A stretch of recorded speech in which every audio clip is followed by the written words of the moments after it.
ಏನು ಬರೆದ ಶುಭ ಪವಿತ್ರ ಶುಭ ಸಂದೇಶದಿಂದ ವಾಚನ.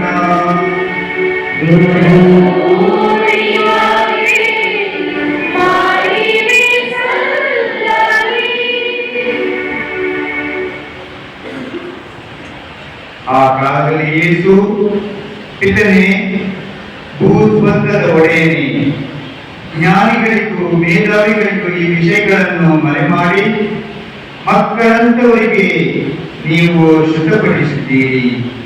ಇದಕ್ಕಾಗಿ ನಿಮ್ಮನ್ನು ವಂದಿಸುತ್ತೇನೆ. ಹೌದು ಪಿತನೇ, ಇದೇ ನಿಮ್ಮ ಸುಪ್ರೀತ ಸಂಕಲ್ಪ. ನನ್ನ ಪಿತಾ ಸಮಸ್ತವನ್ನು ನನ್ನ ವಶಕ್ಕೆ ಒಪ್ಪಿಸಿದ್ದಾರೆ. ಪುತ್ರನು ಯಾರೆಂಬುದನ್ನು ಪಿತನೇ ಹೊರತು ಬೇರಾದರೂ ಅರಿಯರು.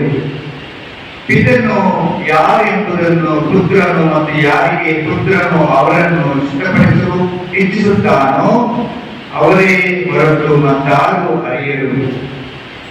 ದುಡಿದು ಬಹಳ ಹೊತ್ತು ಬಳಲಿ ಬೆಟ್ಟಾಗಿರುವ ಸರ್ವ ಜನರೇ, ನೀವೆಲ್ಲರೂ ನನ್ನ ಬಳಿಗೆ ಬಂದಿರಿ.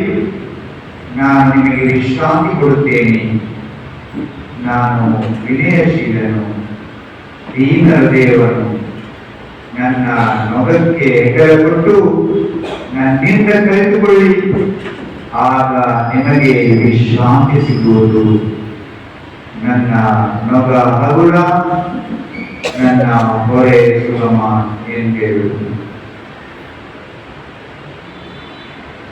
ಪ್ರಭು ಕ್ರಿಸ್ತರ ಶುಭ ಸಂದೇಶ.